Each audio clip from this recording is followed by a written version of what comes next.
Mexico has done a good job of increasing enrollment rates across all levels of schooling in recent years. At this point, 9 out of 10 children complete primary school, and 9 out of 10 complete the first years of secondary schooling. Preschool enrollments have gone from only 40% in 1991 to almost 80% in 2009. There have also been enormous strides in reducing gender inequality in schooling. On the other hand, Mexico faces a number of challenges in education. Enrollment rates of teenagers between the ages of 15 and 19 is only about 50%, as opposed to an average of 82% in the OECD. There is also a lot of repetition, as almost 40% of primary school students are unable to finish in the usual 6 years' time. 1/3 of all students have to repeat a grade in either elementary or lower secondary school. There are also serious concerns about quality of education and how much students are actually learning. Education can be crucial for raising skill levels and wages, reducing overall inequality, increasing innovation and creativity, and even changing people's preferences about democracy and civic participation. If Mexico wants to compete on the global stage, it needs to get serious about education reform. The World Economic Forum ranked 144 countries according to their global competitiveness in 2012 and 2013.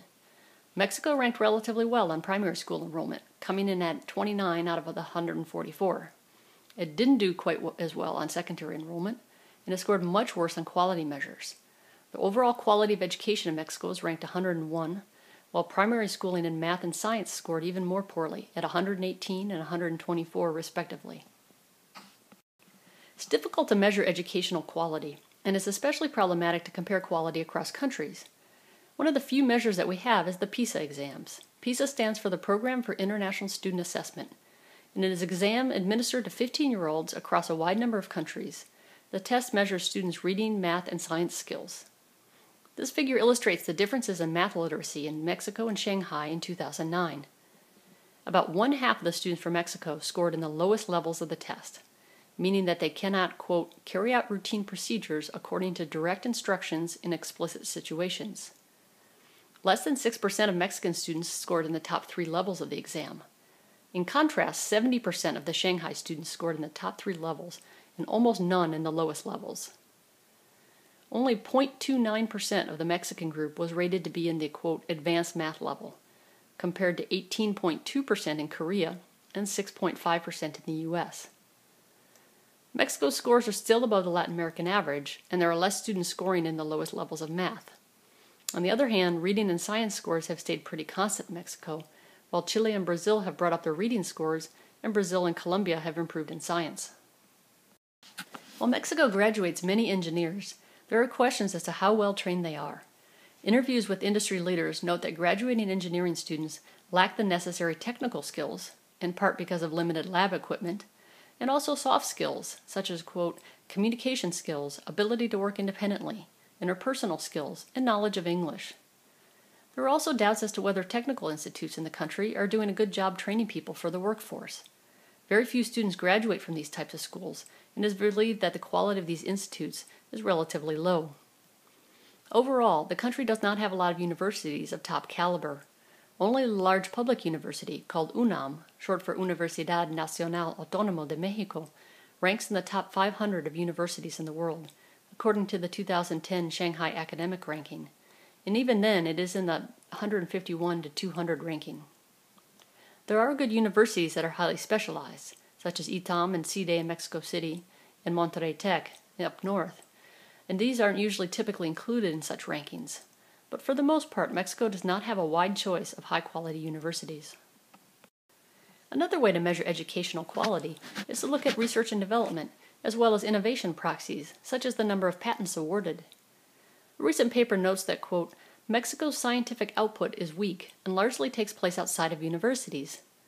More specifically, in 2009, only 8% of the inventions registered in the country came from universities, while the majority came from individual inventors or private corporations. An analysis of Mexico's system of promoting development and innovation, called CONACYT, argues that it falls short of its goals of creating strong links between universities and the private sector. As for patents, Mexico was only awarded 330 worldwide patents in 2009. Normalized by population size, this works out to about 3 patents per million people. While this is higher than most other Latin American countries, Brazil, for instance, only had 1.5, Argentina 2, and Peru 0.5, ranks poorly next to highly innovative countries like Hong Kong, which receives 73 patents per million population. Besides educational quality, the dropout rate is also concerning. As you can see from this figure, most of the students who complete lower secondary school do go on to attend upper secondary school, which would be approximately 10th through 12th grade. However, about half of those students do not end up graduating from high school. Mexico fares poorly among its neighbors in secondary school dropout rates. In Chile and Peru, about 70% of high school students graduate, while more than 60% do in Colombia.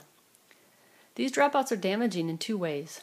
First, they contribute to a phenomenon in Mexico called the Nini youth, N-I-N-I, a term which stands for Ni estudian ni trabajan, or in English, young people that neither work nor go to school.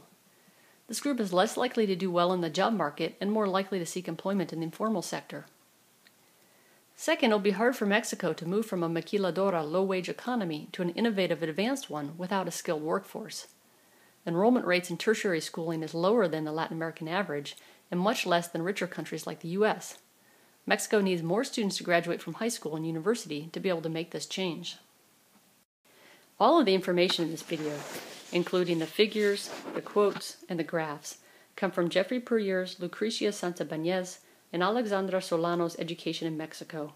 It's a chapter out of a new book called A New Vision for Mexico 2042, Achieving Prosperity for All, and I highly recommend it. It's an excellent analysis of the educational problems that Mexico faces.